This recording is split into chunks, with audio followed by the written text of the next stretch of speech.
आगे बढ़ते हुए बात कर लेते हैं रायपुर की, जहां से एक बड़ी खबर सामने आ रही है। बृजमोहन अग्रवाल का मंत्री पद से इस्तीफा। जी हां, कैबिनेट की बैठक में ये इस्तीफा सौंप रहे, जहां विधायक के बाद मंत्री पद से इस्तीफा दिया है। तो आपको बता दें कि बृजमोहन अग्रवाल ने हाल ही में रायपुर दक्षिण विधानसभा चुनाव लड़ा था और उसके बाद में उन्होंने विधायक पद से इस्तीफा दे दिया था और उन्होंने ये भी कहा था कि 6 महीने तक वो मंत्री बने रहेंगे, लेकिन मुख्यमंत्री विष्णुदेव साय ये निर्धारित करेंगे कि उन्हें मंत्री पद पर बने रहना है या नहीं। और इसी को लेकर एक कैबिनेट बैठक भी हुई थी, जिसमें विचार विमर्श किया गया था और कैबिनेट बैठक के बाद में इस्तीफा सौंप रहे, ये जानकारी निकलकर सामने आ रही है। तो कैबिनेट की बैठक में इस्तीफा बृजमोहन अग्रवाल सौंप रहे हैं। तो विधायक के बाद मंत्री पद से बृजमोहन अग्रवाल ने इस्तीफा दे दिया है। आपको बता दें कि बृजमोहन अग्रवाल का मंत्री पद से इस्तीफा, इस वक्त की ये बड़ी खबर आपको बता रहे हैं, जहां पर लंबी बैठकें चली, कैबिनेट बैठक, और इसके बाद में कयास लगाए जा रहे थे कि जल्द ही बृजमोहन अग्रवाल अपने मंत्री पद से इस्तीफा दे सकते हो। ठीक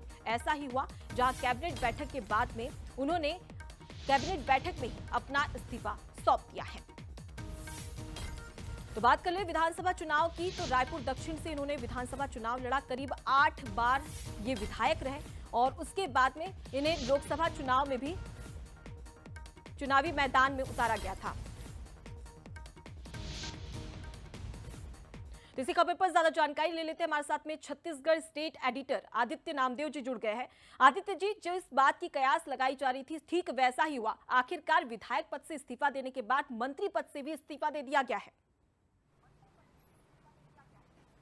बिल्कुल, देखिए बड़ी खबर है अब तक छत्तीसगढ़ की, इसमें कोई दो राय नहीं है कि सबकी निगाहें इसी बात पर थी कि आज की कैबिनेट में होगा क्या। कैबिनेट में तो देखिए बहुत सारे विषय हैं, कैबिनेट पे क्या विषय है उस पर तो हम बाद में डिस्कशन करेंगे, लेकिन सबसे महत्वपूर्ण विषय यही था कि बृजमोहन अग्रवाल का भविष्य क्या होगा। तो ये तय हो गया, बृजमोहन अग्रवाल ने अपना इस्तीफा मुख्यमंत्री को सौंप दिया है। बृजमोहन अग्रवाल अब मंत्री नहीं रहेंगे, ये बड़ी खबर है हर लिहाज से। विधानसभा से विधायक पद से उन्होंने इस्तीफा दे दिया था और अब कयास ये लगाए जा रहे थे कि मंत्री पद से वो कब इस्तीफा देंगे। तो आज की कैबिनेट में उन्होंने मुख्यमंत्री विष्णुदेव साय को अपना इस्तीफा सौंप दिया है। अब जो है बृजमोहन अग्रवाल मंत्री नहीं रहेंगे, मतलब बेहद साफ है। जो कैबिनेट एक्सपेंशन की हम लगातार बात कर रहे थे, क्योंकि एक पद पहले से खाली है, अब बृजमोहन अग्रवाल हटने के बाद एक पद और खाली हो जाएगा। तो 2 मंत्रियों को कब इंड्रोस किया जाता है, 2 मंत्रियों को कब मंत्री पद की शपथ दिलाई जाती है, इस पर सबकी निगाहें। लेकिन जो जानकारी आ रही है, अगले 10 दिनों के भीतर ये मंत्रिमंडल रिशफल हो सकता है। बृजमोहन अग्रवाल ने अपना इस्तीफा मुख्यमंत्री विष्णुदेव साय को सौंप दिया है। जी आदित्य जी, एक और सवाल, क्योंकि देखिए विधायक पद से जब उन्होंने इस्तीफा दिया था तब उन्होंने कहा था कि भारी मन से मैं इस्तीफा दे रहा हूं। अब मंत्री पद से भी इस्तीफा दे दिया, हालांकि उन्होंने इस बात का भी जिक्र किया था कि 6 महीने तक वो मंत्री बने रहेंगे। अब इसको लेकर बृजमोहन अग्रवाल की कोई प्रतिक्रिया सामने आई है?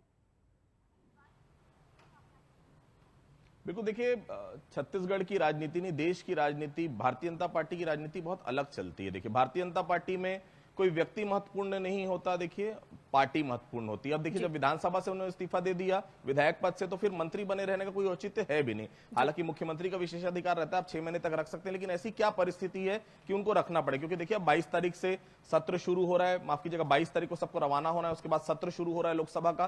तो उनको पूरी अपनी मौजूदगी लोकसभा में देनी पड़ेगी, दिल्ली में देनी पड़ेगी। निश्चित तौर पर वो मंत्री पद यहाँ पर जो रहेगा वो खाली हो जाएगा, क्योंकि लगातार समय अब उनको दिल्ली में देना है। तो निश्चित तौर पर नए किसी चेहरे को उस मंत्री पद के लिए सुशोभित करना पड़ेगा, ये तय माना जा रहा था। और मुझे जो लग रहा है अगले 1 हफ्ते के अंदर कैबिनेट एक्सपेंशन हो जाएगा, 2 नए चेहरे दिखेंगे आपको। फिलहाल बृजमोहन अग्रवाल अब केवल सांसद रहेंगे, मंत्री पद उनके पास अब नहीं रहेगा। उन्होंने अपने इस्तीफा मुख्यमंत्री विष्णुदेव साय को सौंप दिया है। जी बिल्कुल, अब ऐसे में देखने वाली बात होगी कि जो 2 मंत्री पद खाली है वहां पर नया चेहरा कौन हो सकता है। फिलहाल के लिए बहुत शुक्रिया तमाम जानकारी हम तक पहुंचाने के लिए।